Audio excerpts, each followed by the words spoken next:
E aí galera, tudo bem? Sou Fabrício Pinheiro, professor de Biologia do QG do Enem. Nosso tema de hoje são os conceitos mais básicos que você precisa se preocupar da genética. Um tema bem interessante que, de certa forma, engloba alguns conceitos de multiplicação.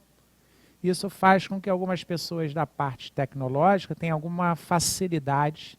Mas, sinceramente, gente, a parte da matemática é uma parte que você não tem que se preocupar tanto, porque no máximo você vai multiplicar uma fração pela outra. A gente vai ter que se preocupar mesmo com os conceitos biológicos relacionados à gene, relacionados à reprodução, à produção de gameta. E fazer a conta é um simples detalhe da genética. Ok? Então, se você não gosta da parte de matemática, não crie um bloqueio com a genética, não. Porque o que mais importa são os conceitos biológicos, beleza? Vamos com calma, porque essa parte inicial de genética, ela requer algumas atenções bem especiais, belezinha? Há muito tempo atrás, um carinha muito importante na genética, chamado Gregor Mendel, ele começou a fazer estudos em uma plantação de ervilhas.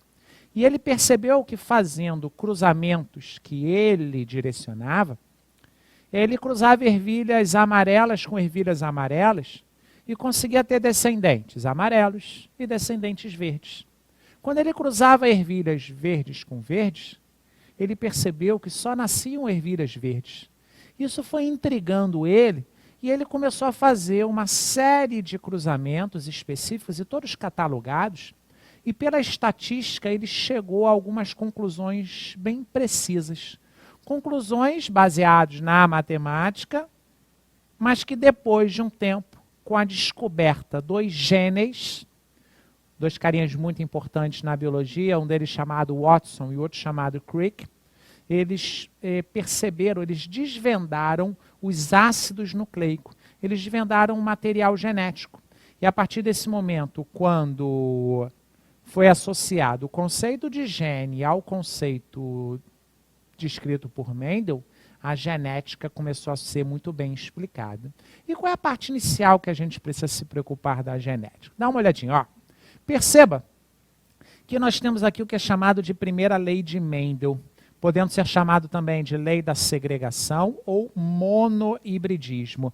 Olha o prefixo, ó, mono, vai dar uma ideia de um par de genes determinando uma característica. Então a primeira lei de Mendel é isso, é a coisa mais básica que a gente precisa saber. Confesso que existem questões bem complicadas dessa parte da matéria, mas eu começo definindo o que é basicamente um gene. Abro para você uma imagem só para você perceber a diferença de gene e cromossomo. Se você não lembra, as nossas células, tirando os gametas, elas apresentam 46 cromossomos. Desses 46 cromossomos, 23 vieram no gameta feminino e 23 vieram no gameta masculino. E através de um processo chamado fecundação, existiu a formação da primeira célula do seu corpo, que é a célula ovo ou zigoto. Ou seja, desses 46 cromossomos, 23 vieram do papai e 23 vieram da mamãe. E esse esquema inicial está mostrando para a gente, por exemplo, o cromossomo de número 1. Sendo que o cromossomo número 1, existe um que veio da mãe e um que veio do pai. Então, ó, cromossomo número 1 da mãe, cromossomo número 1 do pai, eles estão aqui, ó. Eles ficam juntinhos nessa célula, formando o que é chamado de cromossomo homólogo. Na verdade, formando o que são chamados cromossomos homólogos. E em cada cromossomo, nós temos vários genes. Então, um cromossomo é uma estrutura formada por vários genes. E a gente costuma representar no ensino médio, a gente representa no segundo grau, um gene por uma letra. Ok? Por exemplo, o gene A. Então a gente está supondo que o gene que determina a produção da melanina é representado pela letra A. Então a gente vai levar em consideração apenas isso, ok?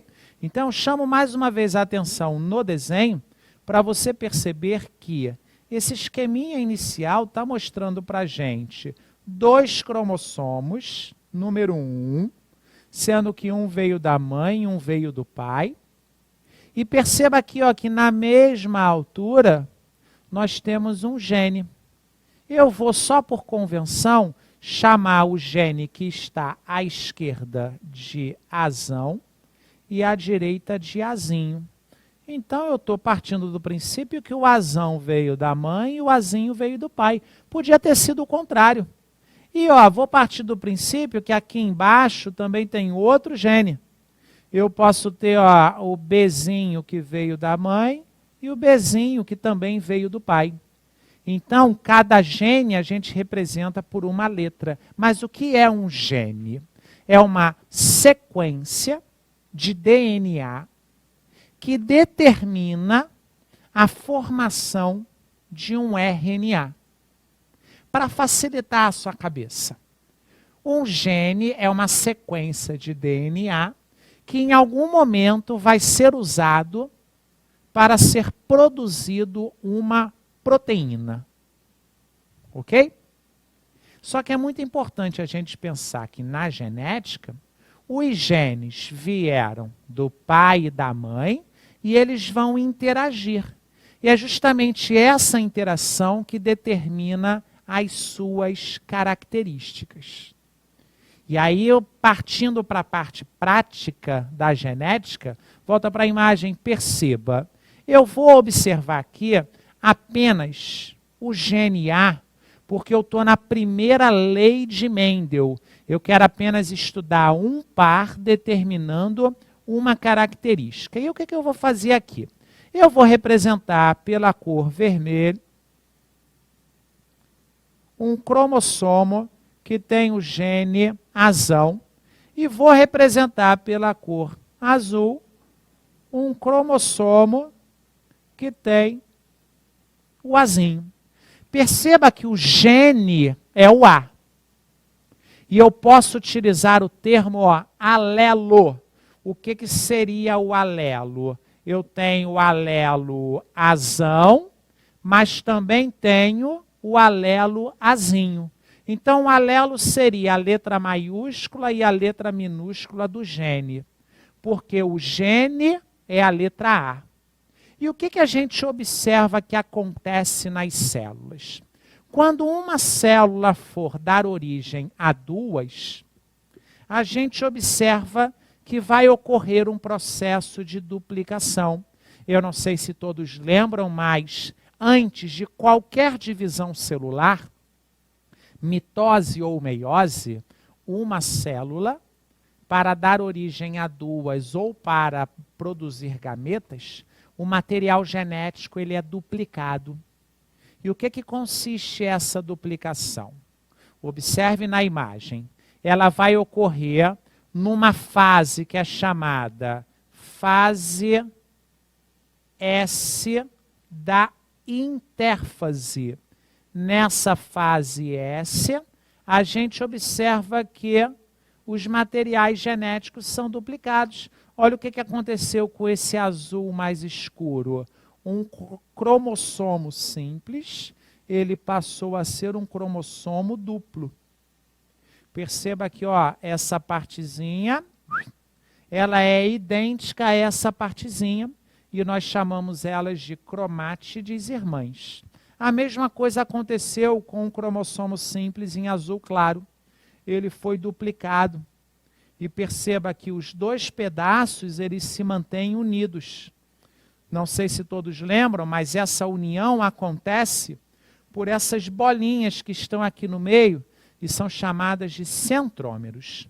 Porém, na genética é importante que você perceba a representação dos esquemas. Por exemplo, esse cromossomo em vermelho, quando ele é duplicado, eu posso representar ele dessa forma. Ó. Um cromossomo que antes era simples, agora ele está duplicado. Vou fazer a mesma coisa com o cromossomo em azul. Antes ele era simples, agora ele está duplicado. Então perceba que esse processo de duplicação é intrínseco a qualquer divisão celular. Só que qual é o objetivo desse esquema? Mostrar para você que para uma célula no seu corpo, lá do seu testículo ou do seu ovário, produzir gametas, essa célula ela vai ter que realizar um processo que é chamado de meiose. Então coloca uma coisa na sua cabeça se você não lembra. Quando se fala em meiose, no seu corpo, é uma divisão celular que só serve para produzir gametas. Ok? As células que não são gametas, eu já te mostrei agora há pouco, no seu corpo, tem 46 cromossomos. E aí existe uma regra. Se as células que não são os gametas têm 46 cromossomos, os gametas eles vão ter sempre a metade do número de cromossomos. Então, obviamente, eu vou pegar os 46 e vou dividir por 2. Quer dizer que todos os gametas que você produz, em condições normais, têm 23 cromossomos. Só que você percebeu que a minha referência no desenho não são os 23 cromossomos. Não são os 46 cromossomos da célula. Eu simplifiquei para você perceber a primeira lei de Mendel, ou seja, apenas um par de cromossomos. Acompanha comigo para ver o que acontece. Quando a meiose vai ser realizada, uma célula vai dar origem a 4. Perceba que eu tenho nessa célula grandinha do meio, 4 letras A. E o que vai acontecer ao final da meiose? Cada gameta vai apresentar um cromossomo simples.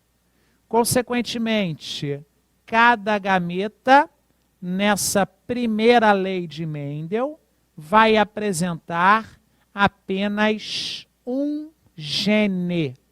Então, se você tem células que têm 2 letras A, todos os seus gametas só podem apresentar uma letra A. Isso quer dizer que essa célula, que é representada pelo azão, azinho, essa célula ela tem a capacidade de produzir os gametas. 50% azão e 50% azinho. E isso vai ficar bem claro para você daqui a pouquinho, após a gente representar os conceitos básicos para você fixar. O que é um gene? Gene nada mais é do que o gene A.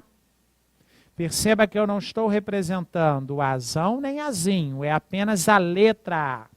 Lembra que é uma sequência de material genético que vai determinar a produção de uma proteína. O que é um alelo? São os tipos possíveis de letras. Dentro da letra A pode ser um alelo azão, mas também tem o alelo azinho. Então lembra, quando se fala em alelo, é a letra maiúscula, mas também é a letra minúscula. E o que é um genótipo de um ser vivo? Genótipo, gente, é o conjunto de alelos. Naquela primeira imagem que eu te mostrei, eu desenhei um azão e um azinho. Esse é o genótipo da célula. Então, fazendo as combinações possíveis, perceba, ó, nós temos os genótipos azão, azão, azão, azinho, e também pode ser azinho, azinho. Então, quando se fala em genótipo, é justamente a combinação de dois alelos. E o genótipo pode ser homozigoto. Desses três, quais deles eu posso usar o prefixo homo? Concorda comigo que o azão é igual ao azão? Então tem aqui, ó, azão, azão é homozigoto. Só que o azinho, azinho, ele também é homozigoto. E como que eu faço para diferenciá-los? Bom, o azão, azão é homozigoto maiúsculo. Ao invés de eu chamar homozigoto maiúsculo, eu vou chamar homozigoto dominante. Já o azinho, azinho, ao invés de eu chamar homozigoto minúsculo, eu vou chamar de homozigoto recessivo. Então, mais uma vez, é tudo questão de nomenclatura. O genótipo azão, azão, a nomenclatura é homozigoto dominante. O genótipo azinho, azinho, é o homozigoto recessivo. E esse carinha aqui do meio, olha como é que a gente chama ele. Bom, se eu tenho o homozigoto, uma letra igual à outra, deve ter também uma letra diferente da outra, ou seja, são os dois alelos diferentes. Azão, azinho. Esse é o famoso heterozigoto. Alguns livros chamam esse indivíduo heterozigoto de híbrido. Porque o termo híbrido dá uma ideia de misturado. Então é como se eu misturasse a letra maiúscula e a minúscula. E esse mesmo livro que chama de híbrido heterozigoto, ele chama de indivíduo puro, o homozigoto. O puro seria duas letras iguais e o híbrido seria duas letras diferentes. Mais uma vez, questão de nomenclatura. O que seria um fenótipo? Galera, fenótipo é bem importante. Sinceramente, para simplificar, fenótipo é o que você enxerga. Ok? Você está enxergando uma característica do ser vivo. Qual é o fenótipo da minha pele? Branquela. Qual o fenótipo aqui? Careca. Qual o fenótipo do seu olho? A cor do seu olho. Então é aquilo que você está vendo. Tudo bem? Então perceba, eu tenho um genótipo, que é o conjunto genético, e eu tenho o fenótipo, que é a expressão do genótipo. E o meio ambiente influencia bastante nisso. Beleza? Volta para a imagem. Perceba que na primeira lei de Mendel, esses são todos os cruzamentos possíveis. E aí o que eu te mostrei no slide anterior? Que o indivíduo que é azão, azinho, ele produz os dois tipos de gametas. Então basta você fazer o que para produzir o gameta? Separar as duas letras. E é isso que eu vou fazer com vocês agora. Tá? Me ajuda. O indivíduo que é azão, azão, separei. O indivíduo que é azão, azão, separei. E aí o que eu faço? Eu vou pegar o azão, botar aqui, o outro azão, botar aqui. Vou fazer a mesma coisa com o outro. É porque aqui é tudo igual, então não tem muita dificuldade. Mas, de qualquer maneira, o que deve ser feito nesse cruzamento? Colocar os gametas de um indivíduo em pé, os gametas do outro indivíduo deitado e depois juntar. Perceba que se todos os gametas são iguais, não há a mínima necessidade de eu estar fazendo essa representação com os quatro, porque é tudo igual. E aí vê se segue a mesma linha de pensamento esse aqui, ó. Azinho, azinho e azinho, azinho. Se eu vou produzir os gametas, todos os gametas são idênticos. Então, se eu juntar todos eles, o único descendente possível vai ser azinho, azinho. E aí começa a ficar diferente nesse terceiro cruzamento. Por quê? Esse da esquerda, ele tem a capacidade de produzir gametas azão e gametas azinho. Já o da direita, ele só produz um único gameta, que é o azinho. Então, se eu faço a junção deles, eu percebo que os descendentes, eles podem ser desses dois tipos. Os filhos desse cruzamento podem ser azão, azinho, mas também podem ser azinho, azinho. E só para mostrar que isso acontece em todos os cruzamentos, eu vou, mais uma vez, colocar gametas de um na vertical, gametas do outro na horizontal. E, consequentemente, as quatro combinações possíveis. E eu acho que você está percebendo que quando os pais são homozigotos, o número de descendentes, o número de tipos de descendentes é pequeno. Agora, quando eu tenho um heterozigoto, eu duplico a possibilidade. Perceba, todos os filhos aqui nesse primeiro são azão, azão. Todos os filhos são azinho, azinho, porque os pais são homozigotos. Aqui, como eu tenho um pai homozigoto e um heterozigoto, eu já tenho duas combinações. Aqui é a mesma coisa. E o cruzamento mais importante que você deve se preocupar é esse último aqui. Perceba que os dois pais são heterozigotos. Então, gametas de um, azão e azinho. Gametas do outro, azão e o azinho. Faça aí as suas combinações. Primeiro com primeiro, azão, azão. Primeiro com segundo, azão, azinho. Segundo com primeiro, o maiúsculo sempre vem antes. Segundo com segundo. Então perceba que aqui só nasceu azão, azão. Aqui só nasceu azinho, azinho. Aqui nasceu, na verdade nasceu ou pode nascer duas combinações, assim como esse aqui de baixo. Agora, o cruzamento que mais me importa é esse último, porque há todas as possibilidades possíveis. E daqui a pouquinho a gente vai se preocupar bastante com esses cruzamentos, aplicando as questões. Beleza?